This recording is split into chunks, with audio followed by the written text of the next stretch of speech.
Good morning, I'm Nikki Stanzione. And I'm Kristen Van Dyke. And this is New Mexico Style. And welcome back from the holiday weekend. Hope you guys had a happy, adventurous, fun, safe, everything good weekend. Yeah, did you? I did. It was nice. I got out to the movies, did some barbecuing, did some laying out by the pool. Yes. Good stuff. It felt like 4th of July, too. It did. And it you did. had a pretty decent weekend, I too. did. I did a lot of relaxing because, you know, I was sick last week. So it was really good to just have the extra day. It really made a difference. And I have to say, I mean, maybe we can get them as a sponsor. I don't know. But Delsum, I'll tell you what, it really works for the cough. What's it called? Best over-the-counter, non-prescription Delsum. Great. If you have a bad cough, highly recommend it. Just thought I'd say so. Does it make you sleepy? No, it did not make me sleepy. Because that's what I hate. I'm so enthusiastic, clearly. Yeah. No, but it was actually really good. So, and it was a good weekend because I feel like there was less bad news this weekend. You know, it seemed like people were festive and most people followed the rules. Right, and you know, things were better. The folks got to go back to Los Alamos, get back into their homes. So good news there. Yeah. That fire getting contained. Yeah, we'll talk more about the fires in a minute, too. And last night we had fireworks. Beautiful fireworks shows, and one of them, even the people in charge who had backup plans and had gone through all the protocol precautions not to cause a fire. It was actually a fire set near Blue Lane Fiesta Park, but that was quickly put away. So that just goes to show you, thankfully, a lot of people obeyed the law. And they were prepared. They were prepared for whatever happened. Well, let's talk about my hometown because this is pretty interesting. You have to hear this. The New York City Police Department seized 5,000 pounds of illegal fireworks. Now, they took them to their firing range in the Bronx. You got to say it like that. The Bronx. Where bomb squad technicians blew them up at the same time. Yeah, and if you haven't seen the video, take a look. It is pretty crazy. Here's a look at this. They're blowing up those fireworks, and they start shooting out in all crazy directions. Look at that. My God. And you can hear them. And not really pretty, but that's still a major kind of problem. Spectacular to see, I think. It is. Oh my gosh, that is crazy. But see, I'm really thankful they didn't do anything like that here. That would have been a total nightmare with the drought we're having. But look at that, that's crazy. Yeah, that's what happens when me and my boyfriend get into an argument. Nice. Yeah, I like that. Yeah, I have to agree with that one.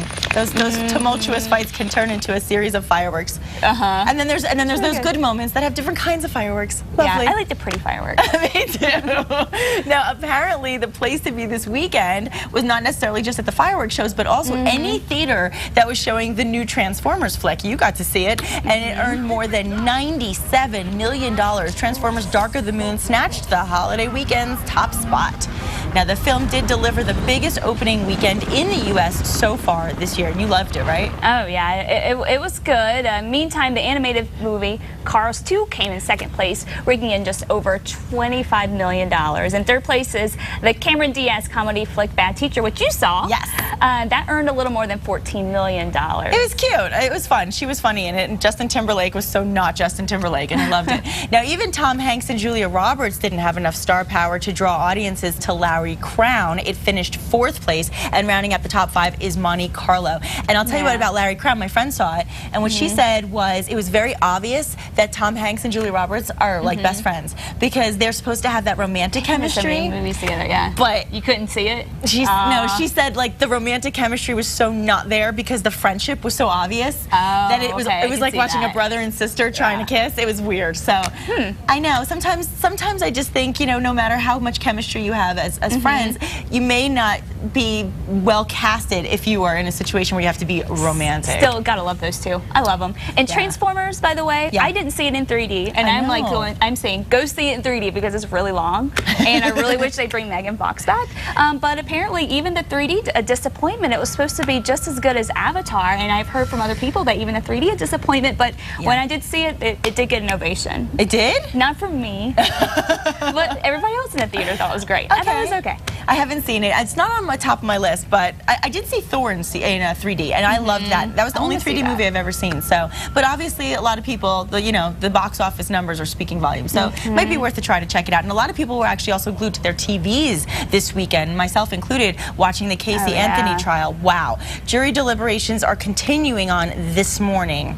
Pretty scary. I mean, the life of this woman is in their hands. I can't even imagine being in that situation. The panel actually received the case yesterday, and And obviously, we never expected they'd reach the verdict right away. I mean, it's going to take a while. And after deliberating for almost 6 hours, they still had no decision. Anthony is accused, as you know, of killing her 2-year-old daughter, Kaylee. And if convicted of first-degree murder, she could get the death penalty. Yeah, so we'll have to see how quickly that comes back. That could be something that goes on for days, and it's something that you kind of think that if they do come back with a verdict pretty quickly, and then she's guilty, and then the longer it takes, and probably innocent. But then you have to go back. They were talking about the prosecution was able to have their rebuttal the next day. They got it pushed to the next day, which gave them an obvious advantage. Well, and she did a great job with it. So that may be something that they could go back and repeal. I don't know. The prosecution did a great job, I thought. I mean, it really painted the case pretty clear, at least for me. And I think it was interesting, you know, they were talking a lot on HLN this weekend about it and saying that really a case hasn't been this riveting since O.J. Simpson, Michael Jackson, and a lot of people watching. And the thing is, it seems like all the facts are there, you know, but then it all goes back to that shadow of a doubt.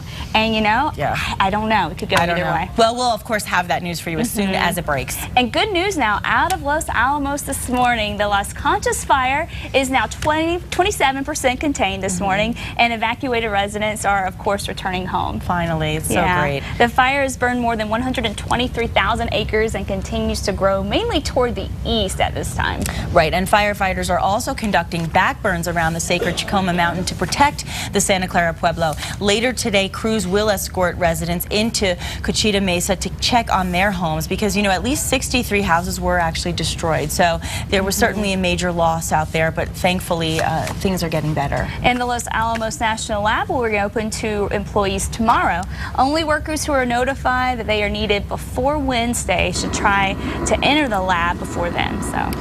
Yeah, I mean, you can see things are not like what we saw a week ago at this time. I mean, when you look at that picture, it's like a lot better, a lot better. And at least weather conditions, I think, a little bit better for the firefighters, you know, and we're starting to get more moisture, and we are getting closer to monsoon season, and I will talk about that in the weather forecast. A lot of people asking, when's monsoon season going to start? People are doing I saw rain dances all weekend long. People are just like, I saw droplets of rain on my car yesterday for about 5 minutes. We're getting there, slowly getting there. Yeah. So now, but you actually have something special that you also wanted to talk about. Oh yeah, absolutely. Speaking of rain, you know, one of the issues that we're going to have to deal with now, because we have all these fire burned areas, or when we do get the rain, we're going to have to deal with flash flooding. But I was gone a week ago, went to the American Meteorological Society conference in Oklahoma City, and actually got some training on a new Doppler radar that's going to be implemented across the nation, and this is going to help us forecast those flash flooding events a lot better and help with a lot of different things. So I wanted to kind of show you some video of what I saw when I was there, and of course I'm going to geek you out a little bit here, but yeah, this is just part of me. Oklahoma University, there's the Doppler radar. This is the dual pole Doppler. This is the new Doppler that's going to be again installed across the nation, and we got to go inside of it, inside that dome there. So this is looking down the staircase. There's another little wider view there of it. So inside it, you know, you have the antenna that spins around. There it is. Oh wow! And it sends out. This is actually professional video. You'll see my video in a minute. It looks like it's taken from back in the 80s. It looks like a control room of a TV station in there. Well, here, that's the control room. And then there you have the Doppler radar again on the outside. On the inside, here's my photography of it. Okay. And there's the big dish there, the antenna. Yeah. And again, it spins around. It sends out the signal that finds the raindrops in the air. Okay. But this new one is going to send out a signal in the vertical and the horizontal. So basically what that means is you can get the actual shape of the raindrops. So we can see how many there are. You're kidding. What they are. If they're hail, we can determine how big the hail is. It's going to be much more accurate. So really seeing a lot of improvements, and I think it's going to help get those flash flood warnings out quicker, and so that could actually save some lives. Now this video that you see here is the wave of the future phased array radar, which will come out in 10 to 15 years. And what does that mean? And that means it's going to be updating our storms. Our storms are going to be updated every 6 seconds. Right now it takes 7 minutes. So good stuff there. And then of course flash from the past. You remember the movie Twister? Yes, yes, yes. That was the actual little transmitter thingy that they had in the back of the truck. For the tornadoes. Yeah, they really don't use that meteor. This is what we use. Okay, well now what is that? Yeah. It's just a regular truck. Just a truck that goes chasing storms. You can kind of see the dents in it if you look pretty closely in the front. That's amazing though. It's amazing to see the technology continuing to improve. And is that what you said, that's across the whole nation? It is. They're starting off, I think Phoenix is the closest one. In the next few months, Phoenix is going to get that. We're on the kind of the end of the list. We are, okay. So by the end of 2013, But when we get it, it is going to be a big help. Well, you know, fortunately for us, we really don't get as much extreme weather as a lot of other cities in the nation. I mean, when you're talking about severe storms, you're talking about everything from the blizzards to the tornadic activity to hurricanes. I mean, we're very blessed. I knock on the granite. Right, and we get very little of that. But again, like flash flooding can be such a big issue here, and with that technology improving with the new Doppler radar, I'm really excited to get Thanks for sharing that. That's interesting. It's not geeky. It's helpful. Okay, good. And what's also helpful is knowing what we can expect this week. And things are looking better for us as far as the rain is concerned. Here's a look at the forecast.